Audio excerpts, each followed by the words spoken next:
kallattiimaan haala aappii kan itti fayyadamtan isinitti agarsiisa. Liinkii aappii kanaa kallattii telegiraamas ta'e kallattii kamiinuu yoo isin ergame bifa kanaan daawunlooduu godhattan akka ani mallattoo irratti isinitti agarsiisaa jiru kana. Piliis warroonni kallattii yuutuubiitiin hordofaa jirtan jalqaba irratti viidiyoo kan laayik sheer godhaa, akkasumatti ammoo sabiskiraayib godhaa. Yeroo akkanatti gabbuufanne afaan ingiliffaa irratti deeffanna. Akkasumatti ammoo kanneen keessaa fakkeenyaa fi googilii filanna jechuudha. Isa amma irratti isinii sarare kana. Itti aansuudhaan ammallee immoo iimeelii keenya nu fida. Iimeelii keenya bifa kanaan kanneen keessaa tokko filanneet kan nuti itti galfannu. Kallattiimaan gara fuulduraa nuun adeemaa jechuudha. Laayik gochuu hin dagatinaa. Akkasumatti ammoo sabiskiraayib gochuu hin dagatinaa. Isa bakka tana yeroo dhufne maqaa keenyaa iddoo gubbarraa kanatti galfanna. Akkasumatti ammoo yeroo bakka tanatti maqaa keenya galfanne biyya jirrullee fakkeenyaaf kun Itoophiyaa jedhaa. Itoophiyaa filannee biyya barbaadne filachuu dandeenya. Akkasumatti ammoo dhiira shamara jedhee jira. Akkuma isin agartan kanatti yoo dhiira taate dhiira irratti deeffattaa, yoo shamara taate shamara irratti. Anama fakkeenyaaf kan dhiira irratti deebisee jechuudha. Dhiira waan ta'eedhaaf itti aansuudhaan bara dhalootaa yookaan immoo barisdee kan kee sirreeffatta iddoo kanarratti. Barisdee kan kee haala kanaan yeroo sirreeffatte seef goota, bakka nama tuqe kana tuyite seef goota.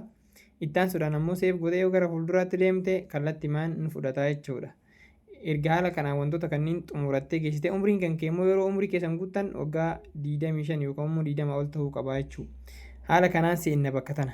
Amma iddoo sarchii gubbarraa san tuqnee ID kiyya itti barreessina. Kiyyuma itti barreessee isinitti agarsiisa sarchii gochuudhaaf hunoo. Amma ID kiyya itti barreessutti jira jechuudha. ID kiyya itti barreessuudhaaf bakka sarchii irratti isinii maree ture san gattuqaa ID kiyya kallattiimaan ittiin barreessaa jechuudha. ID kiyya yeroo itti barreessee xumuree kallattiimaan bakka sarchii gargadii kan agartanii hunoo bakka amma irratti isinii qabe kana hin tuqxan sarchii gootan abdiisaa jedhee isinii ba'a. Yeroo akkana tuqxan kana haala kanaa yoo liiv jiraate liiv jedhee bakka amma irratti tuqu kanatti jira bakka akka baatii kanatti yookaan ammoo akkuma amma isin agartan kanatti jira. Achirraa seenuudhaaf intar jettanii seentan kallattiimaan na bira dhuftanii jechuudha. Yeroo na bira dhuftanii jettanii ani immoo yoo laayif irra jiraadhe isinitti agarsiisa waan jiru. Amma na bira dhuftanii jirtan fakkeenyaaf haala kanaan na bira dhuftanii jirtanii yeroo of duuba deebuu barbaanne immoo as keessaa barbaanne waan barbaanne jechuu barbaanne mallattoo kibbii gubbaarratti irra isinii mare san tuqxan. Haala kanaa yeroo gara duubatti deebitanii yeroo takka kallattiimaan akka wantoota fakkeenyaa fi bakka barbaadan deemtanii waan biroo fayyadamuudhaaf as keessa jettanii maayikii keessan qabattanii isin gargaara jechuudha. Amma of duuba deebina yeroo takka bakka jettu bakka mallattoo irratti isin agarsiise kana ni seennaa yeroo as tuqne kallattiimaan wantoota kanniintu nu baha. Isaan san keessaa ejenti kan jedhutu amma aktiif godhachuu deemna. Ani kiyya aktiif godhadhee jira keessan irratti veerifaayi waan jedhu isinii baha.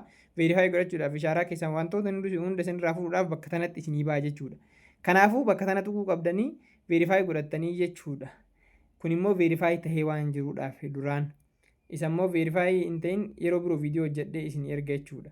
Akkanatti deebitanii kallattiimaan gara bakkatti deebitan hunoo iddoo san tuqtanii.